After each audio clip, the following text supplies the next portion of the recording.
जय श्री राधे कृष्ण दोस्तों। जैसा कि हम सब जानते हैं, श्रीमद् भगवत गीता में मनुष्य जीवन की प्रत्येक समस्या का समाधान मिलता है।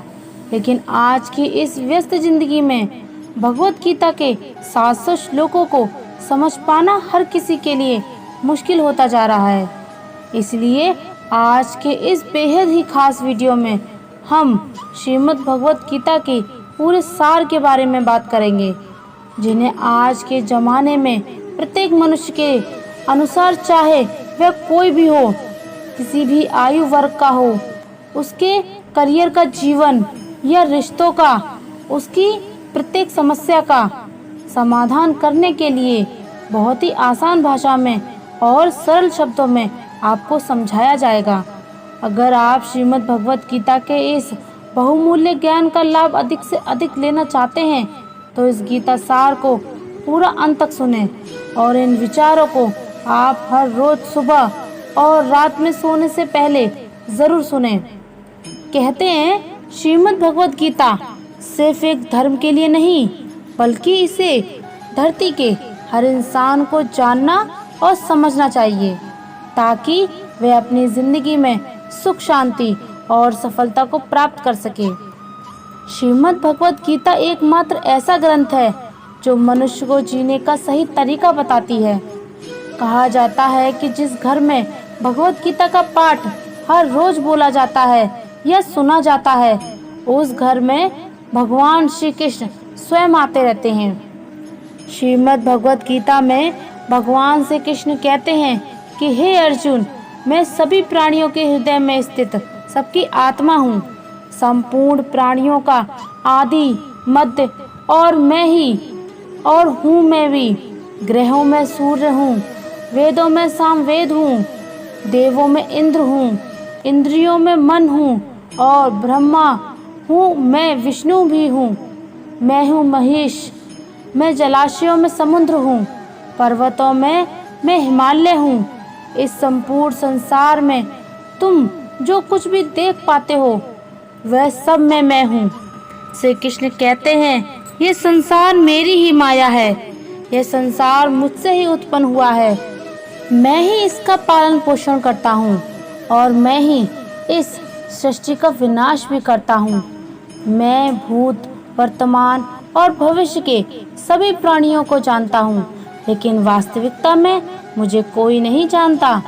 श्री कृष्ण कहते हैं जिस प्रकार प्रकाश की ज्योति अंधेरे में चमकती है, ठीक उसी प्रकार सत्य भी चमकता है। इसलिए मनुष्य को हमेशा सत्य की राह पर चलना चाहिए। मृत्यु एक अटल सत्य है जिसे कभी बदला नहीं जा सकता। इस संसार का जब से निर्माण हुआ है तब से जन्म मृत्यु का चक्र चलता आ रहा है। कोई मनुष्य चाहे लाख चीजें जान ले, चाहे वह पूरे जगत को जान ले, लेकिन अगर वह स्वयं को नहीं जानता तो वह अज्ञानी है। अगर कोई आपको ठुकरा दे तो बुरा मत मानो, क्योंकि वह वास्तव में आपकी कीमत नहीं जानते। जो रिश्ता हमें रुला दे उससे गहरा कोई रिश्ता नहीं होता, और जो रिश्ता हमें रोता हुआ ही रहने दे उससे कमजोर कोई रिश्ता नहीं। हमेशा शांत रहें, इससे आप अपने जीवन में खुद को बहुत मजबूत पाएंगे, क्योंकि लोहा ठंडा होने पर ही मजबूत होता है, पर गर्म होने पर उसे किसी भी आकार में ढाला जा सकता है। किसी विपत्ति की समय आपको यह 7 गुण बचाएंगे: आपका ज्ञान, आपकी विनम्रता, आपकी बुद्धि, आपके भीतर का साहस, आपके अच्छे कर्म, सच बोलने की आदत और ईश्वर में विश्वास। आत्मा हमेशा जानती है कि यही सही है, कि सही क्या है और गलत क्या है, लेकिन मनुष्य के सामने चुनौती तो मन को समझने की होती है। मुश्किल समय में व्यक्ति अकेला हो जाता है, लेकिन मुश्किलों की वजह से वही व्यक्ति मजबूत हो जाता है। जो आपको सम्मान दे उसी को सम्मान दीजिए। हैसियत देखकर सर झुकाना कायरता का लक्षण है। हे अर्जुन, जो न कभी हर्षित होता है, न किसी के द्वेष करता है, न शोक करता है, न कामना करता है। जो शुभ और अशुभ संपूर्ण कर्मों का त्यागी है, वह ज्ञानी मनुष्य मुझे अति प्रिय है। मुझे पाने के 3 तरीके हैं: ध्यान योग, ज्ञान योग और कर्म योग। और इन सब में कर्म योग सबसे प्रधान है। जिस प्रकार मनुष्य अपने पुराने वस्त्रों का त्याग कर नए वस्त्र धारण करता है, ठीक उसी प्रकार आत्मा पुराने शरीर को त्याग कर नए शरीर को धारण करती है। इसी प्रकार यही प्रकृति का नियम है। इस सत्य को स्वीकार करके भय मुक्त होकर आज में जीना चाहिए। किसी पर विश्वास करना हो तो उसकी बातों पर नहीं, उनकी हरकतों पर ध्यान दो। गुस्से के समय थोड़ा रुक जाने से और गलती के समय झुक जाने से जिंदगी और भी आसान हो जाती है। भगवान श्री कृष्ण कहते हैं, जो मनुष्य मुझे जान लेता है उसके लिए संसार में और कुछ भी जानना शेष नहीं रहता। ऐसा मनुष्य जन्म मरण के बंधनों से मुक्त हो जाता है। जो मनुष्य भगवत गीता को पढ़कर उस पर अमल करता है, उसके सारे दुष्कर्म का प्रभाव समाप्त कर देता है। जो भाग्य में है वह भाग कर आएगा, और जो भाग्य में नहीं है वह आकर भी भाग जाएगा। जैसे हवा के झोंके नाव को भटका देते हैं, वैसे ही मनुष्य की इच्छाएं बुद्धि को भटका देती हैं। एक समझदार व्यक्ति वही है जो दूसरों को देखकर उनकी विशेषताओं से सीखता है, उनसे तुलना नहीं करता। शस्त्र केवल शरीर को घायल कर सकते हैं, किंतु शब्द आत्मा को भी घायल कर देते हैं। जो मनुष्य अपने को परमात्मा से अलग नहीं समझता है और न ही संसार से अपना कोई संबंध मानता है, वह सदा के लिए जन्म मरण से मुक्ति पा लेता है। खुश रहना है तो जिंदगी के फैसले अपनी परिस्थितियों को देखकर लें। दुनिया को देखकर जो फैसले लेते हैं वे हमेशा दुखी रहते हैं। किसी ने क्या खूब कहा है कि नमक रोटी खाकर सो जाना, परंतु अपनों के सामने कभी हाथ मत फैलाना, क्योंकि जितना वो देंगे नहीं उससे अधिक वो सुनाएंगे। जब नादान थे तो रोज जिंदगी के मजे लेते थे, जब से समझदार हुए रोज जिंदगी मजे ले रही है। पहले मैं होशियार था इसलिए दुनिया बदलने चला था, आज मैं समझदार हूँ इसलिए खुद को बदल रहा हूँ। चाहत चाहे जैसे भी हो, शुक्र करना शिकायत करने से हमेशा बेहतर होता है। कभी कभी जिंदगी ऐसे चौराहे पर खड़ा कर देती है जहाँ एक फैसले की कीमत बहुत बड़ी होती है। परिवर्तन से डरना और संघर्ष से कतरा मनुष्य की सबसे बड़ी कायरता है। जीवन का सबसे बड़ा गुरु वक्त होता है। जो वक्त सिखाता है वह कोई और नहीं सिखा सकता। दोस्तों, कर्म क्या है? आप इसके बारे में जानते हो? दोस्तों, आपने यह तो सुना ही होगा कि अच्छे कर्मों का फल अच्छा ही मिलता है। अगर अच्छे कर्म करोगे तो उसका अच्छा ही परिणाम आपको मिलेगा, और अगर वही बुरे कर्म करोगे तो उसका फल और परिणाम आपको बुरा ही मिलेगा। अच्छे कर्म आपको खुशियां देंगे, वहीं आपके बुरे कर्म आपको दुख ही देंगे और आपकी जिंदगी को नर्क बना देंगे। यहाँ तक तो सब सही है, लेकिन आपने कर्मों के बारे में यह भी सुना है कि अच्छा इंसान हमेशा दुखी रहता है और वहीं दूसरी ओर बुरा इंसान हमेशा सुखी रहता है। अगर ऐसा है तो अच्छे कर्मों का अच्छा फल कैसे हुआ, बल्कि बुरे कर्मों का फल अच्छा हुआ? आखिर ये कर्मों का सारा खेल है। क्या है ये? कैसे हमारी जिंदगी को प्रभावित करते हैं? अगर हम ये समझ जाएं कि कर्मों का चक्र आखिर चलता कैसे है, तो हमें जिंदगी में सुख मिल सकता है, क्योंकि हम सिर्फ वही काम करेंगे जिससे हमें अच्छा फल प्राप्त हो। तो चलिए जानते हैं इस कहानी के माध्यम से कि आखिर कर्मों का खेल है। क्या है कर्मों का फल, हमें कैसे मिलता है? एक नगर में एक व्यापारी रहता था। वह व्यापारी बहुत धनवान था। अपने नगर के बड़े बड़े व्यापारियों में उसका नाम लिया जाता था। अपने खुद के नगर में भी उसका बहुत नाम था। धीरे धीरे समय बीतता गया। फिर एक दिन उसके घर पुत्र का जन्म हुआ। फिर उस पुत्र के जन्म पर व्यापारी बहुत खुश हुआ। उसने अपने पुत्र का नाम अर्जुन रख दिया। व्यापारी ने सोचा कि अब उसका पुत्र बड़ा होकर उसके कारोबार को संभालेगा और वह अपने नगर का सबसे बड़ा व्यापारी बन जाएगा। उस व्यापारी ने अपने पुत्र का अच्छे से पालन पोषण किया, उसे अच्छे से पढ़ाया लिखाया। समय के साथ साथ अर्जुन अब 22 वर्ष का हो चुका था। उसका पुत्र अर्जुन भी बड़ा होकर अपने पिता के व्यवसाय में मदद करने लगा। पिता अपने पुत्र को ऐसे काम करते देख, अपने काम में सहायता करते देख बहुत प्रसन्न होते हैं। फिर उस व्यापारी ने अपने पुत्र अर्जुन का विवाह एक सुंदर युवती के साथ करवा दिया, जिसका नाम था संध्या। अर्जुन भी बहुत प्रसन्न था। अर्जुन विवाह होने के बाद तो अपने पिता के साथ व्यवसाय में हाथ बटाता। कुछ दिन तो अर्जुन अपने पिता के कारोबार में मदद करता रहा, लेकिन कुछ दिन बाद फिर अचानक ही अर्जुन में कुछ परिवर्तन आने लगे। वह दिन भर अपने दोस्तों के साथ घूमने लगा। धीरे धीरे अर्जुन को एक बहुत बुरी बीमारी ने, बहुत ही बुरी आदत ने जकड़ लिया। वह रोज अपने दोस्तों के साथ जुआ खेलने लगा। अर्जुन ना तो अपने घर जाता था और ना ही अपने पिता के व्यवसाय में हाथ बटाता था। धीरे धीरे समय गुजर रहा था। समय के साथ अर्जुन के पिता वृद्ध हो गए।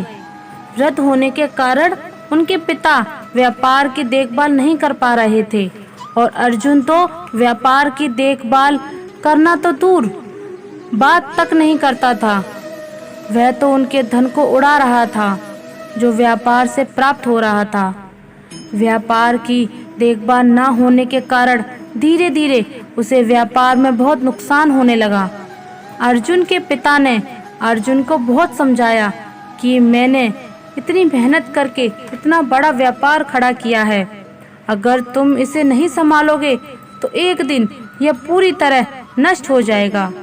उस बूढ़े पिता ने अपने बेटे को खूब समझाया, देखो मेरी बात मान लो, तुम उस जुए खेलने की आदत को, इस गंदी आदत को छोड़ दो, नहीं तो एक दिन ऐसा आएगा जो तुम्हारे पास कुछ भी नहीं बचेगा, कोई तुम्हारा साथ नहीं देगा, फिर तुम बहुत पछताओगे, इसलिए तुम समय रहते संभल जाओ। लेकिन अर्जुन ने तो अपने पिता की एक भी बात नहीं सुनी। वो तो उनकी बात को सुनकर अनसुना कर देता था। ऐसे ही समय धीरे धीरे गुजरता रहा।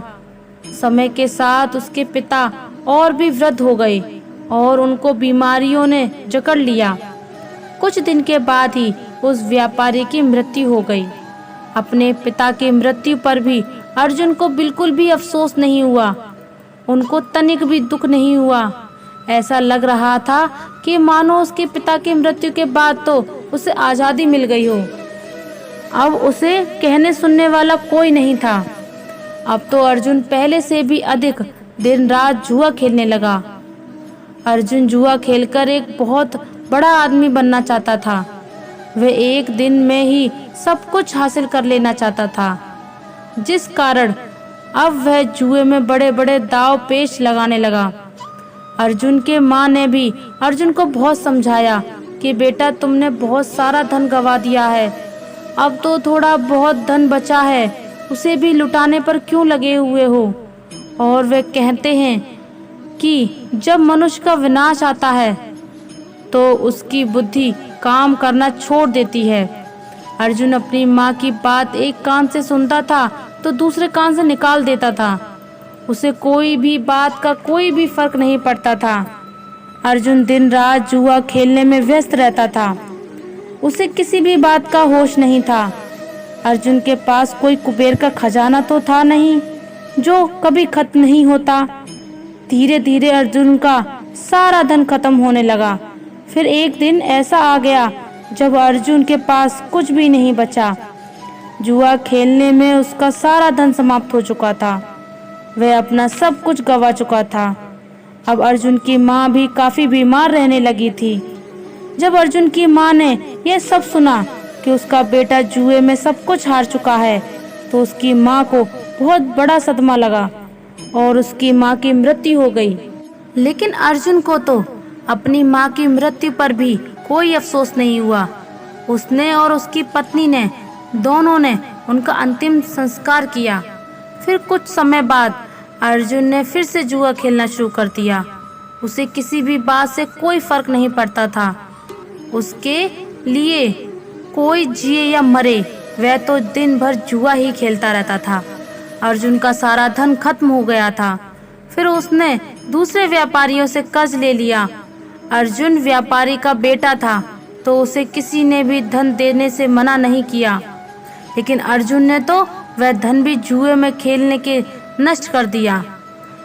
अब अर्जुन के ऊपर बहुत सारा कर्ज हो चुका था।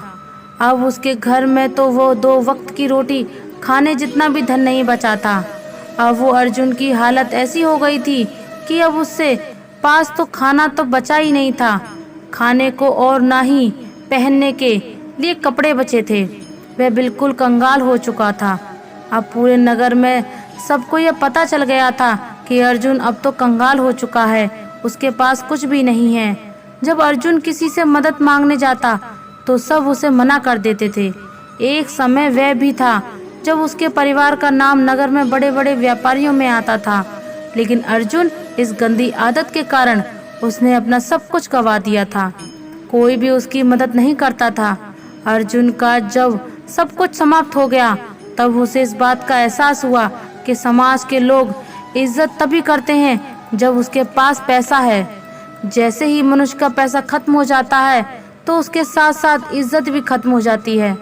लोग उसी मनुष्य की इज्जत करते हैं जो मेहनत से कमाता है और अपने जीवन में एक कामयाब इंसान बनता है। जब अर्जुन के ससुर को यह बात पता चली कि उसका दामाद कंगाल हो चुका है, तो वह अपनी पुत्री की चिंता करते हुए तुरंत ही अपनी पुत्री से मिलने चला गया।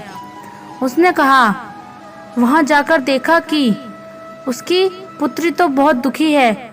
उसकी पुत्री ने फटे पुराने कपड़े पहने थे। भूख के कारण उसका गुलाब सा चेहरा मुरझा चुका था। अपनी बेटी की ऐसी हालत देखकर उनको अर्जुन पर बहुत गुस्सा आया। उसने अपनी बेटी को अपने साथ घर ले जाने का निश्चय कर लिया था। उसने न ही अर्जुन को कुछ कहा और न ही कुछ सुना। अपनी बेटी को लेकर अपने घर चले गए। जब अर्जुन घर पहुंचा, तब उसे पता चला कि उसकी पत्नी को तो ससुर जी अपने साथ ले गए हैं। यह देखकर अर्जुन बहुत दुखी हुआ है। अब वह बिल्कुल ही अकेला पड़ चुका था। अब तो ना उसके पास पैसा था, ना उसकी पत्नी थी और ना ही उसके माता पिता। सब लोग उसे अकेला छोड़कर चले गए थे। अर्जुन अपनी ऐसी हालत देखकर फूट फूट कर रोने लगा। अब अर्जुन को अपने पिता की यह बात याद आई कि जो उसके पिता ने उसे समझाई थी। उसकी ऐसी हालत का जिम्मेदार वह स्वयं ही था। वह अपने ही आप से कहने लगा कि एक दिन ऐसा था जब मेरी गिनती नगर के बड़े बड़े व्यापारियों में होती थी, और आज मेरे पास खाने के लिए खाना तक नहीं है। मैंने अपने पिता की सारी जमा पूंजी इस जुए में हार दी। अब आज के बाद मैं कभी जुआ नहीं खेलूंगा। अब मैं मेहनत करूंगा और अपना खुद का व्यापार फिर से खड़ा करूंगा। यह सोचकर अर्जुन अपने ससुर से मिलने के लिए चला जाता है ताकि वह उनसे कुछ धन उधार ले और अपना व्यवसाय शुरू कर सके। सुबह होते ही वह अपने ससुर से मिलने के लिए निकल पड़ता है। शाम होते होते वह अपने ससुराल के घर तक पहुंच जाता है। ससुराल पहुंचकर वह अपनी हालत को देखकर रोने लगता है। अपने फटे पुराने कपड़ों को देखकर वह सोचता है कि वह अपने ससुराल ऐसे फटे पुराने कपड़ों से तो नहीं जा सकता। मेरी थोड़ी बहुत तो इज्जत है, जो इज्जत है वह भी चली जाएगी। मैं इस इज्जत को नहीं गंवा सकता हूँ। मैं साफ सुथरे कपड़े पहनकर ही अपने ससुर से मिलने जाऊंगा। फिर उसे याद आया कि उसके पास पैसे तो नहीं हैं। फिर वह नए कपड़े कहाँ से खरीदेगा? अगर वह फटे पुराने कपड़े में ससुराल जाएगा तो उसकी बची खुशी इज्जत भी ऐसे ही खत्म हो जाएगी। यह सब सोचकर वह इधर उधर देखने लगा। उसकी नज़र एक कपड़े की दुकान पर जाती है, लेकिन शाम हो जाने के कारण दुकान बंद हो चुकी थी। अर्जुन ने निश्चय किया कि वह सुबह तक इंतजार करेगा। जैसे ही दुकान खुलेगी तो मैं अपने ससुर का नाम लेकर कपड़े खरीद लूँगा, और जब मुझे ससुर जी से पैसे मिल जाएंगे तब मैं इस दुकान वाले को उधार चुका दूंगा। अपने फटे पुराने कपड़ों में ससुराल वालों के घर जाने से अच्छा है कि मैं एक रात इस दुकान के बाहर ही निकाल दूं। यह सब सोचकर अर्जुन उसे कपड़े की दुकान के बाहर ही सो जाता है। रात्रि हो चुकी थी, चारों तरफ सन्नाटा छाया हुआ था। सभी लोग गहरी निद्रा में सो चुके थे, पर अर्जुन को नींद नहीं आ रही थी। भूखे पेट भला कोई कैसे सो सकता है। अर्जुन भूख के मारे इधर उधर करवटें ले रहा था। तभी अर्जुन ने देखा कि एक युवक चुपचाप दुकान के भीतर जा रहा है। उस युवक के भीतर जाने के कुछ देर बाद ही एक स्त्री भी दबे पांव उसी तरफ आई और दुकान के अंदर चली गई। अर्जुन को स्त्री अंधेरे में भी जाने पहचानी लग रही थी। अर्जुन ने उसे स्त्री को ठीक ढंग से देखने के लिए दुकान की खिड़की से दुकान के अंदर झांका तो उसने देखा कि देखकर उसके होश उड़ गए, क्योंकि वह औरत कोई और नहीं बल्कि उसकी ही पत्नी थी। फिर अर्जुन ने अपनी पत्नी और उस युवक की बातें ध्यान से सुनी। अर्जुन की पत्नी उसी युवक से कह रही थी कि मेरे प्राण प्रिय, मैं तुमसे बहुत प्रेम करती हूँ और मैं तुमसे विवाह करके पूरी जिंदगी तुम्हारे साथ रहना चाहती हूँ। मैंने आज तुम्हें यह एक रात की बात बताने के लिए बुलाया है ताकि हम विवाह के बाद आराम से रह सकें। हमारे पास किसी भी चीज की कोई कमी ना हो। इस युवक ने बड़ी उत्सुकता के साथ पूछा कि कौन सा राज, तुम किस राज की बात कर रही हो। फिर अर्जुन की पत्नी ने उस युवक से कहा कि मेरे ससुर जी बहुत धनी व्यापारी थे, उनके पास बहुत सारा धन था। उन्होंने अपने जीवन में बहुत कठिन परिश्रम किया था और खूब सारा धन कमाया था, और उन्होंने अपने जीवन में 5 घड़े सोने के सिक्कों से भरवा कर मकान के चारों कोनों में गड़ा रखा था। यह काम उन्होंने इसलिए किया था ताकि बुरे समय में उस धन का उपयोग किया जा सके। उन्होंने अपने बेटे को तो उस धन के बारे में कभी नहीं बताया, क्योंकि उनको डर था कि वह कहीं उनका सारा जुआरी बेटा उस धन को सारे जुए में न गवा दे। फिर मेरे ससुर की मृत्यु होने के बाद मेरी सास ने मुझे यह बताया। यह सारी बात सुनकर वह युवक बोला कि अब मुझे क्या करना चाहिए, तुम जैसा कहोगी मैं वैसा ही करूँगा। फिर अर्जुन की पत्नी ने उस युवक से कहा कि तुम जल्दी से मेरे ससुराल जाओ और मेरे मूर्ख पति से वह मकान खरीद लो। वह मकान तुम्हें आसानी से दे देगा, क्योंकि उसने अपनी सारी जमा पूंजी जुए में हरा दी है। अब उसके पास कुछ भी नहीं है और उसे पैसों की बहुत ज़रूरत है। फिर तुम उसे मकान के चारों कोनों की खुदाई करना और उन 5 घड़ों को अपने में कर लेना, जिसके बाद हमें कभी भी धन कमाने की आवश्यकता नहीं पड़ेगी और फिर हम पूरा जीवन खुश रहेंगे। अपनी पत्नी की ये सारी बातें सुनकर कि अर्जुन को गहरा आघात लगा। वह सोचने लगा कि आज मेरी बुरी आदतों के कारण मेरी पत्नी मेरी नहीं है, बल्कि वह पराये पुरुष के साथ है, उसका साथ दे रही है और उससे विवाह करने की योजना बना रही है। लेकिन मैं ऐसा कभी होने नहीं दूंगा। मैं अपनी कमाई हुई दौलत को इस आदमी के हाथों कभी नहीं जाने दूंगा। माना कि मैं बुरी संगत में पड़ गया था, मुझे जुआ खेलने की गंदी लत लग गई थी, लेकिन अब मैं सब कुछ समझ चुका हूँ। अब मैं अपने माता पिता की दौलत को इस तरह लूटने नहीं दूंगा। मुझे पता है कि मेरे पिता ने ये दौलत कितनी मेहनत से कमाई थी। यह सब सोच अर्जुन तुरंत अपने नगर के लिए निकल जाता है। सुबह होते होते वह अपने घर पहुंच जाता है। घर पहुंचकर वह बिना कोई समय गवाए अपने घर के चारों कोनों की खुदाई करना शुरू कर देता है। खुदाई करने के थोड़ी देर बाद ही उसे वह 5 घड़े मिल जाते हैं, जिसे देखकर अर्जुन बहुत खुश हो जाता है और अपने पिता को धन्यवाद करता है। फिर वह उन चारों कोनों से सोने के सिक्कों को निकाल लेता है और उन घड़ों में कोयला भरकर वापस उसी जगह रख देता है। इसके बाद अर्जुन अपनी पत्नी के प्रेमी का इंतजार करता है। कुछ दिनों के बाद उसकी पत्नी का प्रेमी उसके घर आ जाता है। वह उसके घर आकर उसे बोलता है कि मैंने सुना है कि तुमने अपना सब कुछ गवा दिया है, पर तुम्हें पैसों की बहुत आवश्यकता है।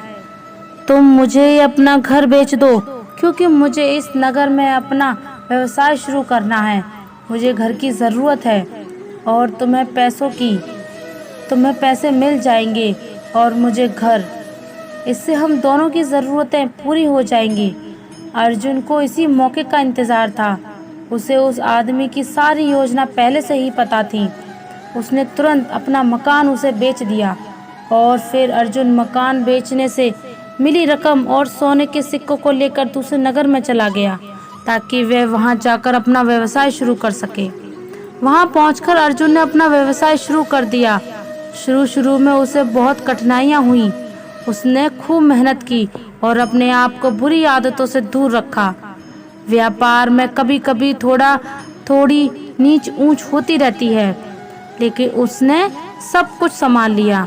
आखिर वह भी व्यापारी का ही बेटा था। उसे व्यापार के बारे में सारी जानकारी थी। धीरे धीरे अर्जुन का व्यापार चल पड़ा। थोड़े से दिनों में ही उसने बहुत सारा धन कमा लिया। उस नगर में रहने वाले एक सेठ की नज़र अर्जुन पर पड़ती है। सेठ ने अर्जुन को देखकर यह सोचा कि यह युवक बहुत ही बड़ा मेहनती है। इसने इतने कम दिनों में अपना व्यापार को बुलंदियों पर पहुंचाया है।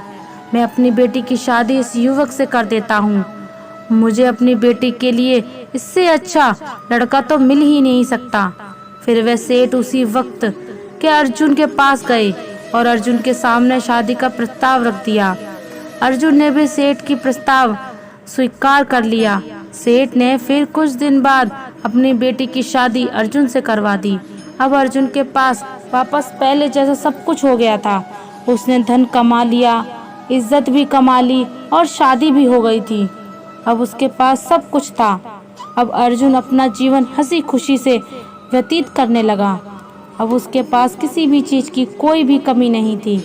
उधर अर्जुन की पुरानी पत्नी का प्रेमी वह घर पाकर बहुत खुश हो रहा था, लेकिन जब उसने मकान के चारों कोनों की खुदाई की तो उसे सोने के सिक्कों के बदले कोयले से भरे 5 घड़े मिले और कोयल से भरे बड़े घड़े को देखकर वह छाती पीट पीट कर रोने लगा। उस युवक को अर्जुन की पत्नी पर बहुत क्रोधित आ रहा था। वह सोच रहा था कि काश उसने उसकी बात नहीं मानी होती। उसने मुझे ठगा है। अगर मैंने उसकी बात नहीं मानी होती तो मुझे आज अपना धन नहीं गंवाना पड़ता।